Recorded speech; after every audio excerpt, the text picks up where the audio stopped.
नमस्कार, आप देख रहे हैं सिटी न्यूज़ 18। मैं हूं जी क्या। कहते हैं कि अगर स्टूडेंट सफल होता है उसके पीछे एक बहुत बड़ी ट्रेजेडी होती है उसके गुरु की। तो हमारे साथ शहबाज चौधरी जी हैं। इन्होंने एक छोटे से छतरपुर शहर में रहकर बच्चों को तैयारी करवाई है, जिसमें सहायक लोक अभियोजक के पद पर कई बच्चे सिलेक्ट हुए हैं। लगभग ऐसा माना जाता था कि हम अगर बहुत रिच हैं तभी सफलता हासिल कर सकते हैं, लेकिन इन सभी विडंबनाओं को शहबाज सर ने तोड़ा है और बताया है कि बच्चा अगर काबिल है उसे सफल होने में कोई भी नहीं रोक सकता। शहबाज सर, आपका बहुत बहुत स्वागत है। शुक्रिया। एक छोटा सा शहर है छतरपुर और वहाँ आप पढ़ाते हैं।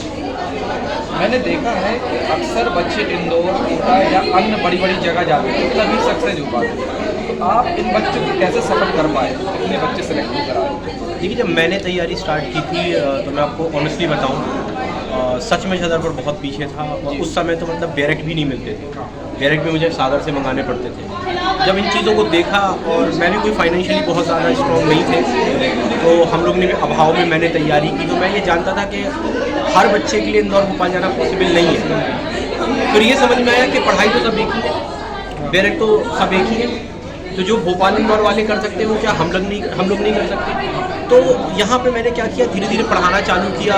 शुरू में बहुत सारी चुनौतियाँ आई, लोगों को भरोसा नहीं होता था कि छतरपुर से भी बच्चा सिविल जज जैसी या ADP जैसे एग्ज़ाम निकाल सकता है। लेकिन एक जज्बा था, ठान लिया था मेहनत करने का कि नहीं, एक ना एक दिन ऐसा आएगा कि हम दिखाएंगे कि यहाँ से भी तैयारी कर सकते हैं। और यहाँ के बच्चे, क्योंकि यहाँ के बच्चे बड़े टैलेंटेड हैं, और आपको ईमानदारी से बताऊँ, हम लोग का जो योगदान है वो तो थोड़ा ही है, लेकिन बच्चे बड़े टैलेंटेड हैं। तो जब बच्चे टैलेंटेड है तो इनको गाइड करने में बहुत ज़्यादा दिक्कत नहीं आई। बस इनको एक बार भरोसा इनको दिलाना था कि आप यहाँ से बन सकते हो। तो लगातार इनको प्रिपेयर कराया, इनको भरोसा हुआ और आज लगभग 50 से ज़्यादा, मतलब जो भी MPPSC का रिजल्ट आया कि जो मेरे गाइडेंस में 50 से ज़्यादा बच्चों का फाइनल सिलेक्शन हुआ है, जिसमें MP की टॉप रैंक, फर्स्ट रैंक, वो भी मेरे ऑफलाइन सेंटर छतरपुर में बैठ के उसने तैयारी की है। ये बहुत बड़ी बात होती है, लेकिन कई बार ये होता है कि कई बार टीचर खुद हार जाता है बच्चों को। क्या ऐसे बच्चों से भी आपका ताल्लुकात बढ़ा गया? देखिए, जर्नी में हर फेजेस आते हैं।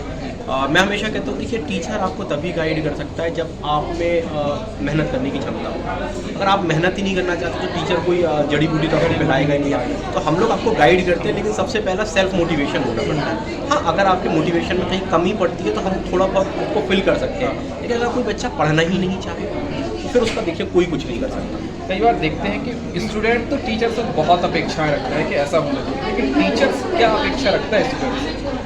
कि टीचर, मैं हमेशा बोलता हूँ कि जो सफलता होती है बच्चों की, उस पर दो लोग बड़ा खुश होते हैं, उसके माँ बाप, एक गुरु। तो बच्चे की तो हमेशा जो टीचर की अपेक्षा होती है कि बच्चा मेहनत करे और सफलता लेके आए। और टीचर अपने साइड से जो कंट्रीब्यूट कर सकता है करता हूँ। मैं तो हमेशा ये जानता हूँ, आप अभी पता करिएगा मेरे बारे में, तो मैं तो यहाँ जब सेंटर ऑफलाइन चलाता था तो मैंने तो बहुत से बच्चों को फ्री भी पढ़ाया है।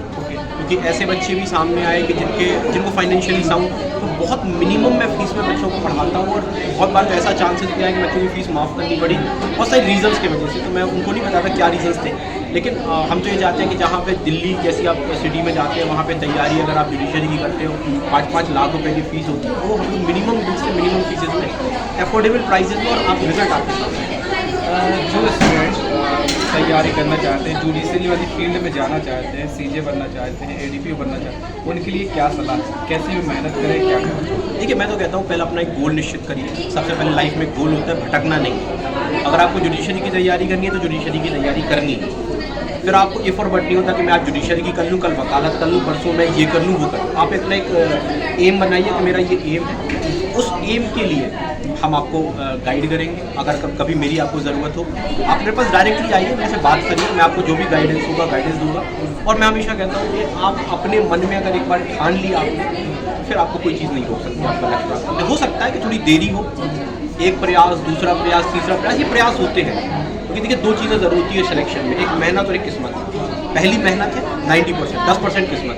तो पहले आप अपनी मेहनत पे भरोसा करिए, फिर बाद में किस्मत पे।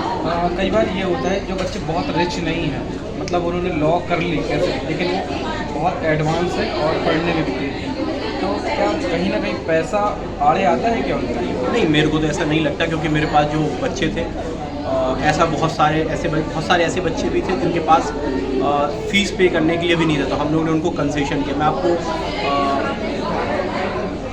ये चीज़ बोलनी तो नहीं चाहिए, लेकिन अगर आपने ये पूछा है तो मैं बताऊँ, कुछ बच्चों को तो मैंने 500 रुपये में भी पढ़ाया है, और जहाँ 5 लाख रुपए का जमाना का, वो 500 रुपये भी इसलिए लिए क्योंकि गुरु को गुरु दक्षिणा दी जाती है। तो आपके पास कभी ऐसा एग्जाम्पल है कि मैं बच्चों को खड़ा करूँगा, और यहाँ नहीं, कभी जिनके पास 500 रुपये देने के लिए भी नहीं थी, मैंने उनको फ्री में पढ़ाया, क्योंकि उनमें पोटेंशियल होना चाहिए। लेकिन अब हर बच्चा चाहे कि सबको फ्री में पढ़ाए तो वो पॉसिबल नहीं होता, क्योंकि हम लोगों को भी अपनी जीविका चलानी पड़ती है। लेकिन अगर बच्चे में दम है और उसमें सच में उसमें कुछ ऐसी कोई दिक्कत आ रही है तो फिर हम लोग हेल्प भी करते हैं। कोई क्लास का कोई ऐसा वाक्य है जब आप पढ़ा रहे हैं और उस बीच कोई ऐसा वाक्य घटित हुआ हो जिसको आप अभी भी याद आता हो कि हाँ ये चीज़ बहुत अच्छी हो गई? नहीं, ये देखो, बहुत सारे वाक़या तो हमेशा होते हैं, लेकिन मेरे को एक चीज़ हमेशा याद आती, वो ये थी कि जब मैंने पढ़ाना स्टार्ट किया था तो कुछ बच्चे जो स्टार्टिंग में कोचिंग आए और फिर उन्होंने कोचिंग बंद कर दिया ना। ये स्टार्टिंग की मैं बताता हूँ। तो मैंने उनसे यही पूछा कि आप कोचिंग क्यों नहीं आते? तो उनका कहना था कि हमारे रिश्तेदारों से हमारी बात हुई, उनसे पूछते थे तुम क्या करते हो?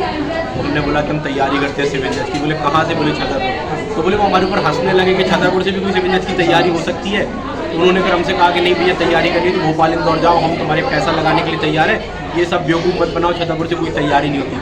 तो एक दिन मतलब मैं आपसे बोल सकता हूँ कि उस दिन एक मोटिवेशन अंदर से जागी कि यार एक दिन ऐसा आएगा कि ज़रूर सिलेक्शन कराएंगे छतरपुर से, और सब उनको बताएंगे जो लोग थे कि भैया सिलेक्शन छतरपुर से भी होता है। क्योंकि देखो, शहर का तो नहीं ना सिलेक्शन तो बच्चों का हो रहा है, तो जो बच्चा पढ़ेगा उसका सिलेक्शन। जो बच्चे सेलेक्ट हुए हैं उनके लिए क्या कहना है? जो उनको बहुत बहुत कॉन्ग्रेचुलेशन, और मैं ये चाहता हूँ कि इसके आगे वो बढ़े, क्योंकि या BADPO है, इसके आगे सिविल जज है, ADJ है। तो मेरी तो हमेशा ये रहेगी कि मैं उनको हमेशा हेल्प करूँगा और चाहूँगा कि वो इससे ज़्यादा ऊपर जाए, और जहाँ मेरी उनको हेल्प होगी तो मैं थैंक यू।